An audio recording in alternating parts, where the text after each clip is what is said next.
வெளியில வந்து கூட நான் ஐயோ நான் ஒதுங்கியே இருந்துடணும்னு நினைக்கிற ஒரு கேரக்டரா பாரு இருந்திருக்காங்க. சில நேரம் ரொம்ப மோசமா நம்மள அசிங்கமா ஒரு மாதிரி பேசுவாங்கல்ல. அது யாரா இருந்தாலும் அது சாண்ட்ரா ஒரு சில நேரம் பேசியிருப்பாங்க. இன்னைக்கு அந்த குழந்தைங்க வச்சு பேசுனது இப்படி வேணா விளையாண்டுருவேன் மாதிரி ஒரு ஒரு கேரக்டரா இருக்காங்கல்ல. எஃப்ஜே வந்து சரியான ஒரு ரவுடி தம்பி ஒருத்தன் இருப்பான்ல, அவனை அடக்கவே முடியாது, சரியான தொல்லை. அந்த வீக் நீங்க வீக் ஆகலன்னா வேற யாரா இருப்பாங்க? சாண்ட்ரா இருப்பாங்க.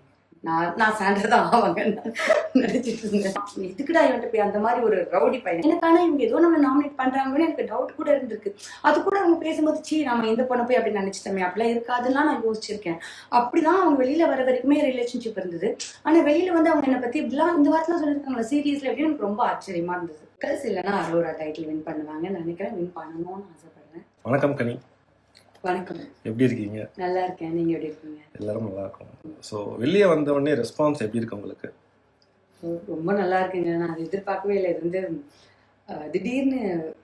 திடீர்னு ஒரு வரம் கிடைச்ச மாதிரி இருக்கும். நம்ம எதிர்பார்க்கவே மாட்டோம். அந்த மாதிரி ஒரு விஷயமா இருக்கு. இவ்வளோ அன்பு, இவ்வளோ லவ் நான் எதிர்பார்க்காத ஒரு விஷயம்.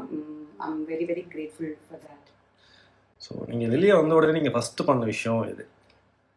நான் ஃபஸ்ட்டு பண்ண விஷயம், நான் காஃபி குடிக்கணும்னு நினச்சேன். ஆனால் எனக்கு அந்த ஹோல் டே எனக்கு பண்ணல. பட் மறுநாள் காலையில் எழுந்துச்சு நான் அன்றைக்கி நைட் ஃபுல்லாக தூங்கலை வெளியில் ஃபுல்லாக. ஸோ திரு எந்திரிக்கிற வரைக்கும் வெயிட் பண்ணி திரு கூட சேர்ந்து என் பால்கனியில் அவங்களோட காஃபி குடிச்சது நான் ஃபஸ்ட்டு பண்ண விஷயம். ஸோ உங்களோட ஓவரால் பிக் பாஸோட எக்ஸ்பீரியன்ஸ் எப்படி இருந்தது? ரொம்ப சூப்பராக இருந்ததுங்க. No regrets. நான் அங்கே உள்ளுக்குள்ளே சொல்லிட்டு இருந்தது தான், வெளியில் வரும்போது சொன்னது தான். ஒவ்வொரு நிமிஷமும் நான் ரசித்து வாழ்ந்திருக்கேன். அவ்வளோ அழகான எக்ஸ்பீரியன்ஸ், சூப்பராக இருந்தது. சபரி அண்ட் எஃப்ஜே பற்றி சொல்லுங்கள். ரெண்டும் குட்டி தம்பிங்க. சபரி குட்டி பையன், ஆனால் எஃப்ஜேக்கு வயசு அதிகம்னாலும் சபரியை விட குட்டி பையன். அந்த விளையாட்டு ஒன்று பண்ணிட்டானா வந்துட்டு கனி இது நான் பண்ணிட்டேன், நான் எப்படி நடக்கிறேன் பாரு, நான் ஹீரோ மாதிரி. அது அவன் சபரி வந்து ரொம்ப குட்டி பையனை ஹேண்டில் பண்ணுற மாதிரி. அவனை வந்து கொஞ்சிட்டே இருக்கணும், இது மாதிரி சொல்லிகிட்டே இருக்கணும், நீ அழகுடா, நீ சூப்பர்டா, நீ அதுடா, நீ சமையல் பண்ணிட்டடா அப்படி சொல்லிகிட்டே இருக்கணும். அந்த மாதிரி எஃப்ஜே வந்து சரியான ஒரு ரவுடி தம்பி ஒருத்தன் இருப்பான்ல, அவனை அடக்கவே முடியாது, சரியான தொல்லை. நிறைய நேரம் ஐயோ ஏதாவது பேச வந்தா திருப்பி நம்மளே கத்துவான், இதுக்குடா இவன்ட்டு போய் அந்த மாதிரி ஒரு ரவுடி பையன். ரெண்டு எக்ஸ்ட்ரீம். இவன் ரொம்ப பொறுமை, ரொம்ப கியூட்டு, அவன் ரொம்ப ரவுடி அந்த மாதிரி. ஸோ வெளியே வந்தோடனே எஃப்ஜே கிட்ட பேசுனீங்களா? பேசினேன், எஃப்ஜே கிட்ட பேசினேன். எஃப்ஜியோட கேர்ள் ஃப்ரெண்டும் இருந்தாங்க, அவங்ககிட்டயும் பேசினேன். அவன் தான் மெசேஜ் பண்ணிட்டே இருந்தான், மாமா மாமா மாமான்னு திருவுக்கு மெசேஜாக அனுப்பிச்சிட்டே இருந்தான். எனக்கு இதுலேருந்து வெளியில் வர எனக்கு கொஞ்சம் டைம் எடுத்துச்சு, ஏன்னா நான் சரியா இல்லை. பட் ஒன்ஸ் நான் ஓகே ஆனதுக்கப்புறம் நான் ஃபஸ்ட்டு எஃப்ஜேக்கு தான் பேசினேன். ஸோ யார் டைட்டில் வின் பண்ணுவாங்கன்னு நீங்கள் நினைக்கிறீங்க? எனக்கு விக்கல்ஸ் இல்லைன்னா அரோரா டைட்டில் வின் பண்ணுவாங்கன்னு நினைக்கிறேன். வின் பண்ணணும்னு ஆசைப்படுறேன். ஸோ உங்களுக்கு பிடிச்ச டாஸ்க்னா எந்தெந்த டாஸ்க்லாம் சொல்லுவீங்க? எனக்கு பிடிச்ச டாஸ்க் வந்துட்டு ராஜமாதா டாஸ்க் பிடிக்கும். அந்த school students task, teachers task, அது எனக்கு ரொம்ப பிடிச்சிருந்துச்சு. ஜுவல்லரி டாஸ்க் கூட எனக்கு ரொம்ப பிடிச்சிருந்துச்சு. அது மாதிரி நல்லா ஜாலியாக இருந்தது. இதெல்லாம் எனக்கு பிடிச்ச டாஸ்க்.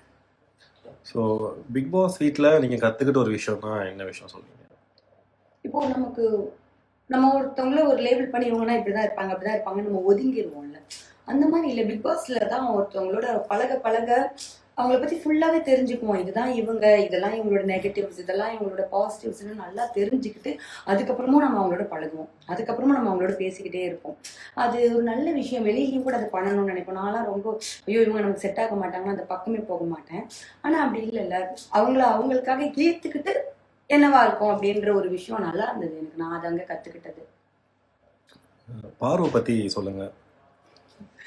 பாரு எனக்கு நான் சொல்லுவேன்லங்க, நான் எல்லாருமே நல்லவங்க கரெக்டாக இருக்கும் அப்படி ஒரு நம்பிக்கை. ஆனால் எனக்கு பாரு கேரக்டர் எனக்கு ரொம்ப ஆச்சரியம். அவங்க கேம் விளையாடுறாங்க, ஆனால் கேமுக்காக வந்து எப்படி வேணா விளையாண்டுருவேன் மாதிரி ஒரு ஒரு கேரக்டராக இருக்காங்கல்ல. எனக்கு உண்மையிலேயே வெளியில் இப்போ நான் சொன்ன ஒரு வார்த்தை எப்படி இருந்தாலும் அவங்களோட இருக்கணும், ஆனால் வெளியில் வந்து கூட நான் ஐயோ நான் ஒதுங்கியே இருந்துடணும்னு நினைக்கிற ஒரு கேரக்டராக பாரு இருந்திருக்காங்க. பிக் பாஸ்ல எதை இப்போ மிஸ் பண்றீங்க? பிக் பாஸ் வாய்ஸ், அவர்கிட்ட பேசுறது, அவர் பிக் பாஸை கண்டிப்பா மிஸ் பண்றேன். ஸோ உங்களோட டாப் 5 கண்டஸ்டன்ஸோட ப்ரெடிக்ஷன் யாரா இருப்பாங்க நினைக்கிறீங்க? Okay, Arora, Vikkals, Vinod sir. இப்போ இருக்கிறத பார்த்தா எனக்கு திவ்யா அண்ட்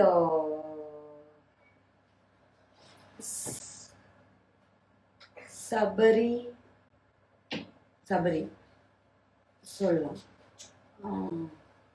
யா யாராவது விட்டனா முக்கியமான ஆட்கள் தெரியலங்க.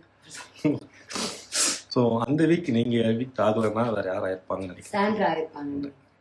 நான் சாண்ட்ரா தான் ஆவாங்கன்னு நினைச்சிட்டு இருந்தேன். ஸோ உள்ள இருக்கும்போது ஒருத்தர் நம்பியிருப்பீங்க.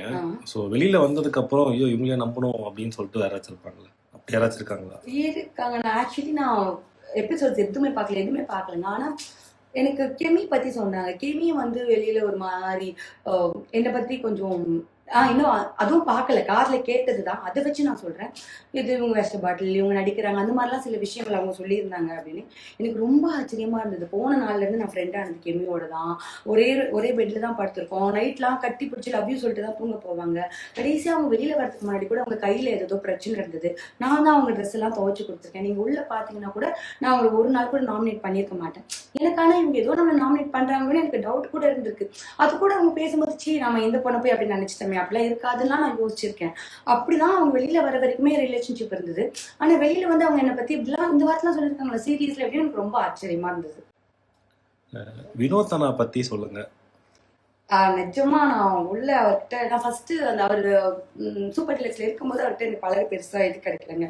ஒன்ஸ் அவர் கொஞ்சமா அவர் பண்ற காமெடி, எனக்கு யாராவது காமெடி பண்ணாங்கன்னா ரொம்ப பிடிக்கும். நான் சும்மா காமெடி எழுதி காட்டினாலும் சிரிக்கிற கேரக்டர். ஸோ அவர் அடிக்கிற அந்த கவுண்டருக்குலாம் சிரிச்சுட்டே இருப்பேன். நான் சொல்லிட்டே இருப்பேன் சார் நான் உங்க ஃபேனுன்னு நான் சொல்லி நான் அதுக்கப்புறம் பாத்தீங்கன்னா வெளியில அவருக்கு ஒரே கைத்தட்டல். அப்புறம் நான் சொல்லுவேன் சார் உங்களோட ஃபர்ஸ்ட் ஃபேன் நான் தான் சொல்லிட்டு. அவர் வந்து ரொம்ப ஜாலி கேரக்டர், ரொம்ப உண்மையான கேரக்டர். படக்குன்னு கோவப்பட்டுருவாருங்க, என்ன வேணா சொல்லுவாரு. ஆனா மனசுல ஒண்ணுமே இருக்காது. அடுத்த நிமிஷம் வந்து சாதாரணமா பேசிடுவாரு. தங்கமான மனுஷன் தான் நான் நினைக்கிறேன். ஸோ பிக் பாஸ் வீட்ல ஒரு மறக்க முடியாத ஒரு மெமரினா எதை சொல்லுவீங்க? பிக் பாஸ் என்கிட்ட பேசினது. எனக்கு அவர் வந்து அந்த அந்த நாங்கள் வெளியில இருக்கும்போது ஒரு கான்வர்சேஷன் வச்சுக்கிட்டாருல்ல என்கிட்ட, அது எனக்கு அந்த மாதிரி விஷயங்கள் தான் எனக்கு அங்க மறக்க முடியாம நான் எடுத்துக்கிற விஷயம். பிகாஸ் மற்ற எல்லாரோடையும் நான் வெளியில இருப்பேன், வெளியில பேசுவேன், இன்னும் பெட்டர் மொமெண்ட்ஸ் கிரியேட் ஆகும். பட் பிக் பாஸோட எனக்கு கிரியேட் ஆன மொமெண்ட்ஸ் தான் என்னோட பெஸ்ட் மொமெண்ட்ஸ்.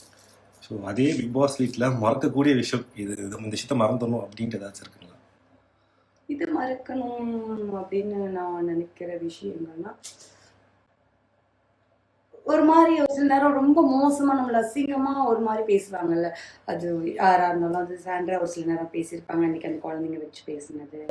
அப்புறம் திவாகர் சார் சொன்ன ஒரு சில விஷயங்கள், பார்வதி பேசுற ஒரு சில விஷயங்கள் கண்டிப்பா மறக்கணும். நான் மறந்துட்டு புரியுதுங்களா நீங்க கேட்கறதுனால சொல்றேன். இதெல்லாம் நான் யோசிக்கிறேன், எனக்கு அதுக்குள்ள வந்து வெளியில வந்துடுறேன்.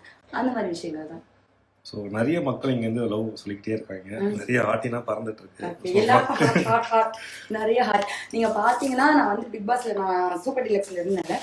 அந்த இடத்துல பக்கத்துல ஃபுல்லா ஹார்ட் போட்டு வச்சுட்டே இருப்பேன். அந்த எல்லாமே மக்களுக்கு தான் அந்த ஹார்ட். நான் சொல்லிட்டே இருப்பேன் டைட்டில் நான் வின் பண்ணணும்னு எல்லாருக்கும் ஆசை, டைட்டில் வின் பண்ணணும். ஆனால் டைட்டில் வின் பண்ணுறது நான் ஹார்ட்ஸோடு தான் வின் பண்ணணும்.